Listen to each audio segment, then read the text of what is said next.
Hello, हाँ जी। Next देखो बेटा, लास्ट चैप्टर है अपने को रिडक्शन फॉर्मूला। रिडक्शन फॉर्मूला देखो, नाम तो ही रिडक्शन का मतलब होंगे छोटा करना किसी चीज़ में। So a reduction formula for an integral is a formula which connects the integral with one or two other integrals in which integrand is of the same type but of the lower degree. ठीक है।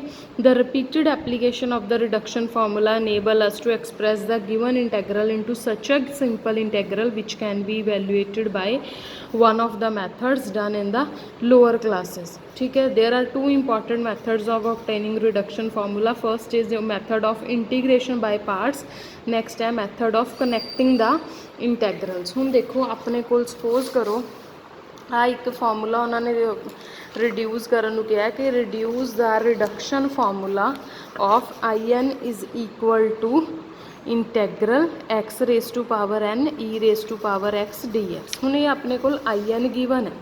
ठीक है। सो चलो इन्हू solve करते हैं। जो भी कभी इंटैग्रल के अंदर दो फंक्शनस होन एक्स दे then we will solve the integration by parts. By parts का मतलब की होंगे first function as it is, second the integration. हमेशा फर्स्ट फंक्शन इस तरह चूज करीदा कि जो इनका डेरीवेटिव घटन वाला हो। ठीक है। हुण देखो अगर मैं ई दी पावर एक्स की गल करा, always derivative of E the power x हमेशा की होंगे ई दी पावर एक्स, मतलब इन्हें तो कभी खत्म ही नहीं होना। बट हाँ अगर मैं एक्स की पावर एन का डेरीवेटिव करती हाँ तो फर्स्ट ऑर्डर डेरीवेटिव करूँगी मेरे को आ जाऊगा एन एक्स की पावर एन माइनस वन, एक पावर घट गई। दोबारा करूँगी तो मेरे को आ जाऊगा एन माइनस वन एक्स की पावर एन माइनस टू। ठीक है। इस करके first function as it is, second the integration minus first the derivative into second the integration as it is. यही होंगे साढ़े को integrating by parts. So this is equal to x raise to power n e the power x minus n मैं बाहर निकाल लिया क्योंकि constant term है। अंदर सिर्फ एक्स का फंक्शन चलेगा तो एक्स की power n minus one e दी पावर एक्स डी एक्स आ गया।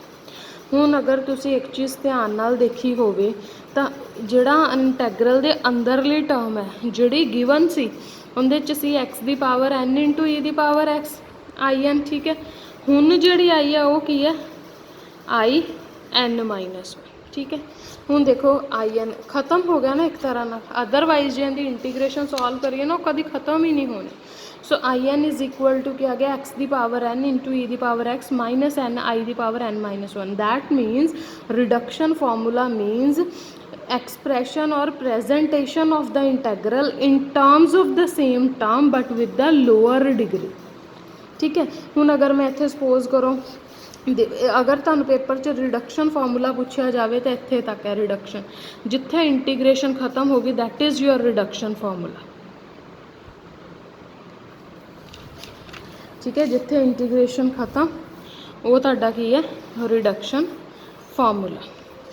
उनके लिए देखो हुण नैक्सट उन्होंने किया नैक्सट डिडक्शन दी होगी कि आई थ्री की वैल्यू कड्डो या आई फोर की वैल्यू कड्डो। उन्होंने स्टेटमेंट के सानू किया hence evaluate I raise to power four. तो मैं आई फोर की वैल्यू निकालती हाँ। आई फोर की है इंटैग्रल, सॉरी मैं इन तरह नहीं निकालूंगी, I will use the reduction formula क्योंकि अदरवाइज तो फिर कर ही सकते हैं ना आप, फिर रिडक्शन फॉर्मूले की तो जरूरत नहीं सी।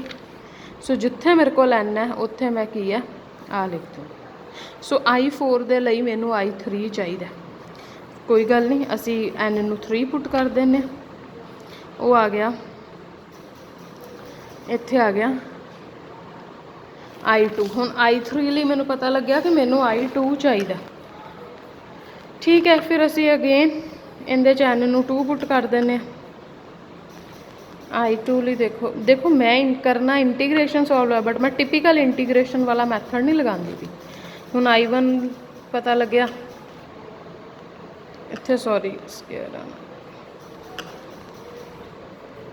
वन इत्थे आ गया आई नॉट। हुण आई नॉट नू सॉल्व कर लेना क्योंकि इस तो नैगेटिव च नहीं जाना असी। आई नॉट ली देखो आई एन किसी एक्स की power n e the power x, I naught की हो गया एक्स की पावर जीरो ई दी power x d x. So ये की आ गया तुहाडे कोल ई दी पावर एक्स डी एक्स, इहदी वैल्यू सॉल्व करके क्या आ गई ई दी पावर एक्स। ठीक है। हुण मैं इहनूं back substitution therefore I one की आ गया एक्स ई दी पावर एक्स माइनस ई दी पावर एक्स। I2 भी आ जाऊगा, again back substitution x square e दी पावर एक्स -2 टाइम्स I1 आ जाएगा। फिर I2 आ गया, हम I3 च पुट कर दो, I4 च कर दो। ठीक है, देखो रिडक्शन फार्मूला अगर सानू गिवन है, find out the reduction formula. First you will put the integration, then solve integrating by parts. First function as it is, second the integration minus first the derivative into second the integration. Solve पढ़ लिया, I n दी value आ गई which is the required reduction formula. Putting n is equal to 4 3 2 1। I4 की value आ गई, I3 की value आ गई, I2 की वैल्यू आ गई, I1 की वैल्यू आ गई, I0 आ गया। ठीक है, उस तो बाद सॉल्व करन तो बाद obtain a reduction formula for this and hence evaluate this where n is the positive integer। ठीक है,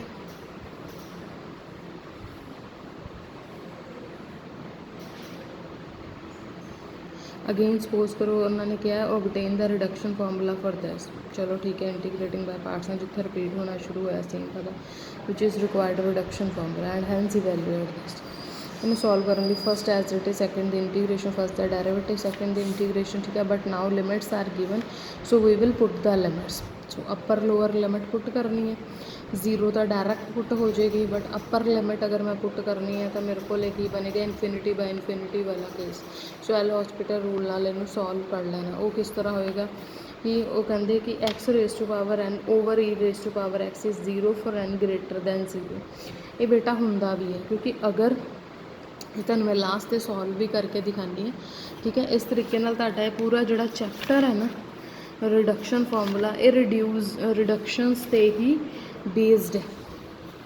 ठीक है, रिड्यूस कर करके लिखना है। सो ये तुहाडे कोल in case of risk cover दे लिए। बाकी पहला तुसीं अपने अच्छी तरह कर लो चैप्टर्स, जिवें कि इंटीग्रेशन ऑफ हाइपरबोलिक है, तुहाडे कोल रेक्टिफिकेशन है या समेशन ऑफ सीरीज़ है, और बहुत अच्छी तरह कर लो। उस तो बाद इन्हों करियो। इहदे च की है कि अगर इन केस सपोज करो तुहाडे कोल एल हॉस्पिटल रूल आ जाता, वो की हुंदा कि अगर किसी लिमिट नूं पुट करन दे नाल ऊपर भी इनफिनिटी बने नीचे भी इनफिनिटी बने, तो उस केस च की करीदा, उपरले दा अलग derivative with respect to x ले लीदा। सॉरी